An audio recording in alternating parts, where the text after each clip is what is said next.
आज की कहानी बहुत इंटरेस्टिंग है, जिसका टाइटल है सात फेरे हम तेरे। ये कहानी एक प्यार का नाम बलिदान। प्यार में वो ताकत है जो पूरी कायनात एक तरफ और प्यार करने वाले दो प्रेमी एक तरफ। चलिए आगे हम कहानी सुनते हैं, देखते हैं वीडियो। ये कहानी ऐसे दो लोगों की है, एहसास में पूरी आस प्यार का इजहार किए बिना प्यार निभाना बहुत बड़ी बात है। एक दूसरे को दिखे बिना क्या कोई प्यार कर सकता है? प्यार का नाम बलिदान। प्यार में वो ताकत है जो पूरी कायनात एक तरफ और प्यार एक करने वाले दो प्रेमी एक तरफ। हाँ, ये कहानी भी कुछ ऐसी ही है। दोस्तों, प्यार का नाम सिर्फ पाना ही नहीं बल्कि त्याग, बलिदान, भरोसा, पागलपन भी है। और एक ऐसा पागलपन कि अपनी जिंदगी के बारे में ना सोचकर सिर्फ उसे ही सारी खुशियाँ देना और उसके सारे दुखों को अपना बना लेना, ये भी प्यार है। कानपुर शहर में एक बहुत ही होनहार जिंदादिल युवक जो कि तरह तरह के तस्वीरें बनाता है, और तस्वीरें ऐसा बनाता था कि जैसे तस्वीरों में जान आ गई हो। किसी का इंतजार है, अब तक वो आई नहीं है, तभी तो तस्वीरें भी अधूरी सी लगती हैं। रोज की तरह एक प्याली चाय के साथ नीलेश सुबह की शुरुआत करता था। नीलेश का उसकी बड़ी बहन माया दीदी के सिवा कोई नहीं था। दिया था नीलेश ने। माया ने कहा, भाई तू नाश्ता कर लेना, मुझे स्कूल जाने में लेट हो गया। नीलेश ने बोला, माया दीदी आपको मेरी चिंता है पर खुद की नहीं, ऐसा क्यों करती हो? आप लंच बॉक्स लिया?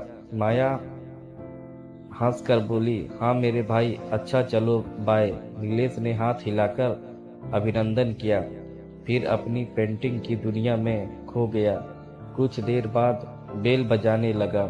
नीलेश ने दरवाजा खोला। विमल, तू यहाँ क्या हुआ? नीलेश ने पूछा। विमल बोला, अरे भाई वह अपना अतुल, उसका दुर्घटना हो गया। नीलेश, अरे कैसे? चल चल जल्दी।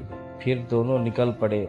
फिर ऑटो रिक्शा चालक से बोला, सिटी अस्पताल चलने को। अस्पताल पहुंचकर ही नीलेश दौड़ने लगा। फिर नर्स से पूछकर ओटी के बाहर खड़ा हो गए दोनों। तीनों जिगरी दोस्त थे बचपन से ही। अतुल के घर से कौन है? नीलेश बोला, मैम मैं हूँ, बोलिए। नर्स, अरे उसके माता पिता नहीं है। नीलेश बोला, मैं वह अनाथ है पर मैं हूं ना, मुझे बोलिए। नर्स बोली, अच्छा उसका ऑपरेशन चल रहा है, उसका ब्लड की जरूरत है, क्या वो पॉजिटिव मिल सकता है? नीलेश, हाँ हाँ मेरा ब्लड सेम है। मैम प्लीज मेरे दोस्त को बचा लीजिए। नर्स ने कहा, चलो फिर तुम्हारा जांच होगा। फिर नीलेश अंदर नर्स के साथ गया। फिर कुछ घंटे बाद अतुल को बेड दिया गया। नीलेश और विमल दोनों अतुल से मिलने पहुंचे। अतुल धीरे से बोला, कितना और करेगा दोस्त, ये कर्ज तो कभी नहीं चुका पाऊंगा। नीलेश बोला, क्या यार रुलाएगा क्या? कैसे हुआ यह सब? विमल बोला, बड़े लोगों की आंखें नहीं होती ना। नीलेश, तो क्या यार, कार का नंबर नोट किया? विमल नहीं कर पाया।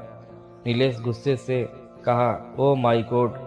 नर्स ने कहा, आप लोग जा सकते हैं, इनको आराम करने दीजिए। विमल और नीलेश रूम से बाहर आ गए।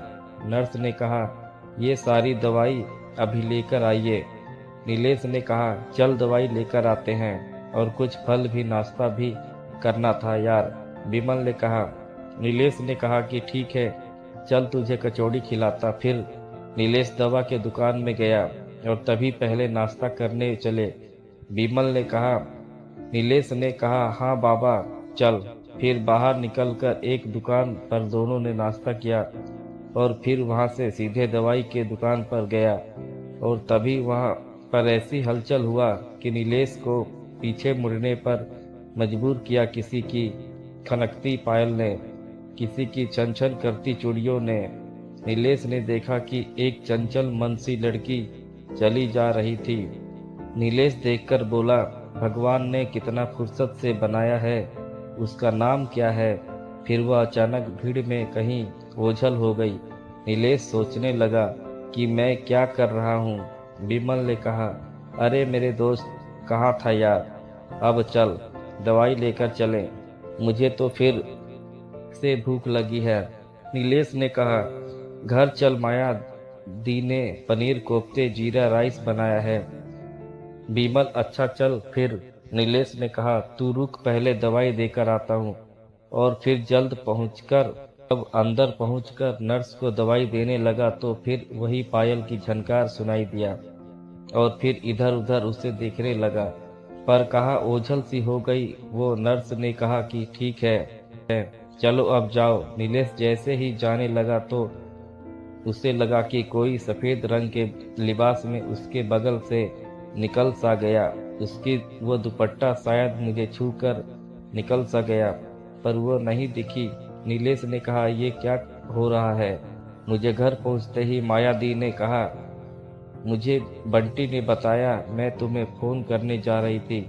नीलेश बोला, दी सब ठीक है, लेकिन हमें बहुत भूख लगी है। माया बोली, हाँ जल्दी से फ्रेश होकर आ जाओ, मैं खाना लगाती हूँ। फिर दोनों नहाकर फ्रेश होकर आते हैं और आपस में बातचीत करने लगते हैं। माया ने 3 थाली लगाया, रोटी में घी लगाकर और पनीर कोफ्ते को और जीरा राइस को ओवन में गर्म कर के डाइनिंग टेबल पर थाली लगा दिया। विमल, वाह क्या खुशबू है। माया हंस कर बोली, चलो शुरू करो भाई।